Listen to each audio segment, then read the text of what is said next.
Hello students, आज हम worksheet 48 which is about collection of data इसे हम डिस्कस करेंगे। तो आइए सबसे पहले समझ लेते हैं कि ये डेटा होता क्या है। तो जैसा आपने देखा होगा, आपके टीचर अटेंडेंस लेते हैं बच्चों के क्लास में, या फिर जो आपके टेस्ट हुए हैं उसके मार्क्स को रिकॉर्ड करते हैं, या जो आपके एग्ज़ाम हुए हैं उसके में आपने जो मार्क्स बच्चों ने लिए हैं उसको कहीं रिकॉर्ड करते हैं उन मार्क्स को। तो ये जो इन्फॉर्मेशन है आपकी अटेंडेंस की या बच्चों के अटेंडेंस की या मार्क्स की, टेस्ट के एग्ज़ाम के मार्क्स की, ये जो इन्फॉर्मेशन रिकॉर्ड जो किया गया है या जो कलेक्ट किया गया है, इसको कहते हैं डेटा कलेक्ट करना। ये जो आपके मार्क्स हैं या जो अटेंडेंस है, इसको कहते हैं डेटा। अब जैसे कोई क्रिकेट का स्कोर बोर्ड आपने देखा होगा, जैसे एक यहाँ पर दिखाया गया है।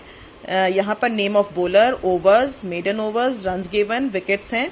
तो ए बी सी डी मान लीजिए 4 बॉलर्स हैं, इनकी इन्फॉर्मेशन दी गई है टेबुलर फॉर्म में। वो इन्फॉर्मेशन क्या है कि 10 ओवर्स में कितने बॉलर ने मेडन ओवर्स लिए हैं, यानी कि कोई रन बैट्समैन को नहीं बनाने दिए हैं, और कितने रन्स दिए हैं, यानी बैट्समैन ने इन 10 ओवर्स में उन बॉलर्स के कितने रन्स बनाए हैं, और उस बैट्समैन बॉलर ने कितने विकेट्स लिए हैं, यानी कितने बैट्समैन को आउट किया है। तो इस तरह की इन्फॉर्मेशन टेबुलर फॉर्म में दी गई है। तो ये जो इन्फॉर्मेशन जो है, जो कलेक्ट की गई है या जो लिया गया है, इसको कहते हैं डेटा। तो व्हाट इज़ डेटा? तो डेटा है, डेटा इज़ द इंफॉर्मेशन जो कि फैक्ट्स की फॉर्म में भी हो सकते हैं, न्यूमेरिकल फिगर्स की फॉर्म में भी हो सकते हैं, टेबल्स की फॉर्म में भी हो सकते हैं, और ग्राफ्स के फॉर्म में भी हो सकते हैं।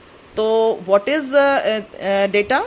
तो these facts or figures which are numerical or otherwise collected with a definite purpose, किसी definite purpose से आप कोई information collect कर रहे हैं, तो वो कहलाता है data।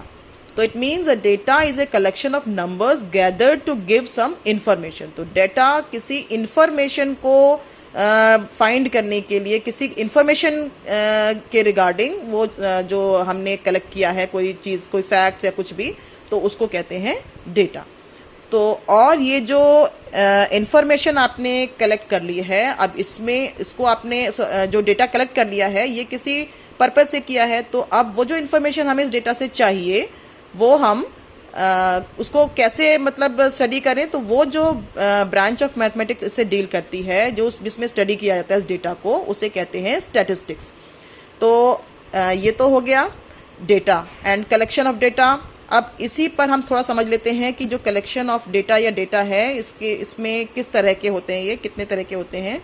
तो मेनली जब 2 तरह के हम यहाँ पर कलेक्शन ऑफ डेटा या डेटा को कंसिडर करेंगे। तो सबसे पहले आइए एक डेटा समझते हैं कि मान लीजिए क्लास में एक टेस्ट हुआ है, और आपके टीचर ने आपको एक लिस्ट बनाने को कहा है कि आप एक ऐसी लिस्ट बनाइए जिसमें बच्चों का स्कोर आपको उसमें रिकॉर्ड करना है। तो आपने एक ऐसी लिस्ट बनाई, तो आपने उसमें रोल नंबर टेस्ट 1 लिखा, और टेस्ट 1 में रोल नंबर, बच्चों का, बच्चों के नाम और उनके जितने मार्क्स आए हैं वो आपने यहाँ पर नोट कर लिए।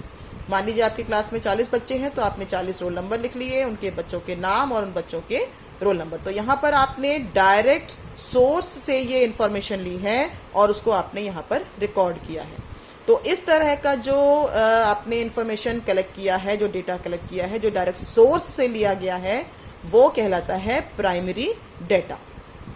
उसके बाद मान लीजिए आपके टीचर ने कहा कि ये जो 5 टेस्ट हुए हैं, आपने 5 लिस्ट बना ली, ऐसे ही 5 टेस्ट की 5 रिकॉर्ड्स बना लिए। अब आपको कहा टीचर ने कि ये जो 5 टेस्ट हुए थे, इनमें आप बताइए कि हर टेस्ट में कितने बच्चे एब्सेंट थे। तो आपने एक और रिकॉर्ड बनाई, एक और लिस्ट बनाई टेबुलर फॉर्म में कि टेस्ट 1 में कौन से डेट में हुआ और उसमें कितने बच्चे एब्सेंट थे। ऐसे आपने 5 टेस्ट के रिकॉर्ड को ले लिया। लेकिन ये रिकॉर्ड आपने डायरेक्ट सोर्स से नहीं लिया, ये रिकॉर्ड आपने जो पहले लिस्ट आप बना चुके थे, 5 लिस्टें आपने बनाई थी, 5 रिकॉर्ड्स आपके पास थे, टेस्ट 1, टेस्ट 2, टेस्ट 3 ऐसे करके।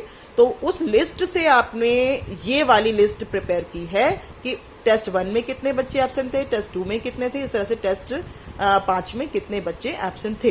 तो यहाँ पर आपने डायरेक्ट सोर्स से इंफॉर्मेशन नहीं ली है, बल्कि पहले से एग्जिस्टिंग कोई रिकॉर्ड था, वहाँ से आपने सोर्स लिया है, वहाँ से इंफॉर्मेशन ली है।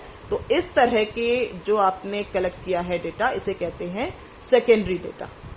तो इस तरह से अब आपको शायद समझ में आ गया होगा कि what is primary data and what is secondary data. तो अब आप ये जो ट्राई योरसेल्फ के क्वेश्चंस हैं, इसे आप करके देखिए कि आपको समझ में आया या नहीं।